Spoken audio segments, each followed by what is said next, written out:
I'm going to recognize the gentleman from South Carolina, Mr. Gowdy. Agent Herring, did the FBI interview the sender of all emails that contain classified information? You know, I don't know the answer to that question, only because I'm a alleged affairs guy. I was on the investigative team. Can you find out? You would agree with me it'd be important. I mean, you'd want to interview the person who sent the classified information, right? Certainly. But because the recipient thought the C was just the third letter in the alphabet. You might be curious whether or not the sender also was clueless in the way he or she viewed classified information, would you not? That would be a logical investigative step. Can you find out whether or not you interviewed the sender of all emails that contain classified information? Certainly. Do you know if the sender of any of the classified emails knew that the information was classified at the time? I don't personally know that. I wasn't a part of the investigative team. I'm sure that... Can you find out? Certainly. Can you find out for me? Yes, sir. There are folks wondering how information gets from a classified source into an email. Did your investigation shed any light on how classified information could get from a classified system into an unclassified email to even be sent? I'm not even talking about the receiving of it, I'm talking about the sending of it. I'm sure they did look at that. That would be sort of a logical question you would ask as an investigator in a case like this. That's what I thought. But in my legislative sort of affairs capacity, I just don't have that kind of visibility. Well, don't sell yourself short. You used to be an agent, right? Still an agent, right? Well, so you know what you're doing. Did the FBI grant immunity to anyone during the course of this investigation? For immunity questions, I'd have to defer to the Department of Justice for that.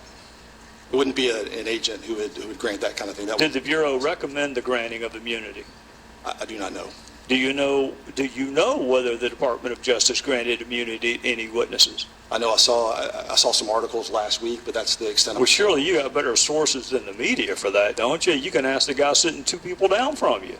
I would have to defer to the Department of Justice, sir. Do you know whether any witnesses asserted any privileges while they were being interviewed? I don't know. But the Bureau would know that, right? Because they would have asserted the privilege while you were in there. I'm sorry?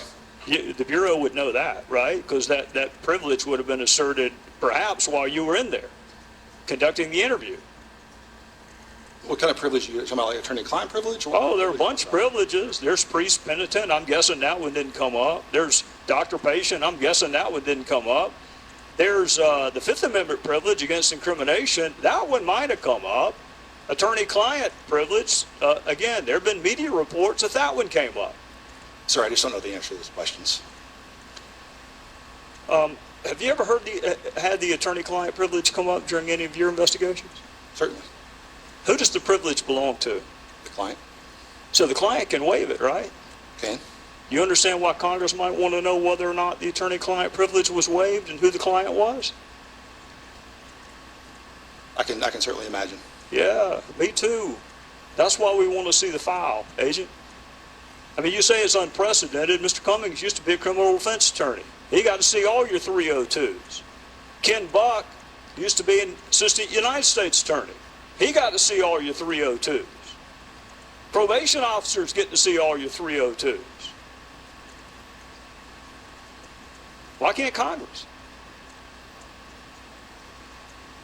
Sir, I think we have tried to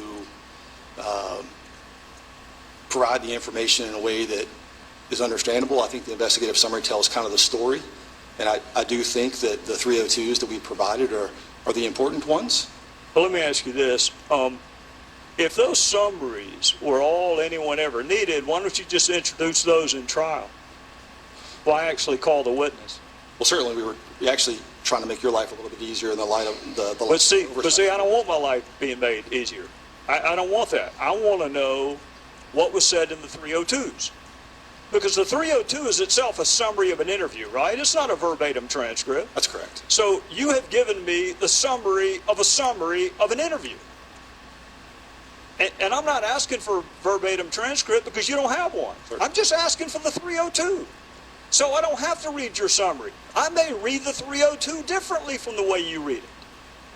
So why not? So I think we've given you the relevant ones as we've Relevant according to whom? I am telling you, I don't think you've given me all the relevant 302s. Well, the remainder of the 302s will come out through the FOIA process. But since when did Congress have to go through FOIA Correct. to obtain 302s from an investigation that's not even resulting in any prosecutions that your boss has already said is over? Since when did we have to go through FOIA? So I think that the 302s we have provided, I think that we made a principled decision about what to provide. It was certainly made at the highest levels of my agency. All right, I'm out of time. That's what that knocking sounds. I'm just going to say with all due respect, you don't get to decide what we think is relevant. And I do say that respectfully. The defense attorneys get it all. I think Congress ought to get it all. Thank the gentleman. Now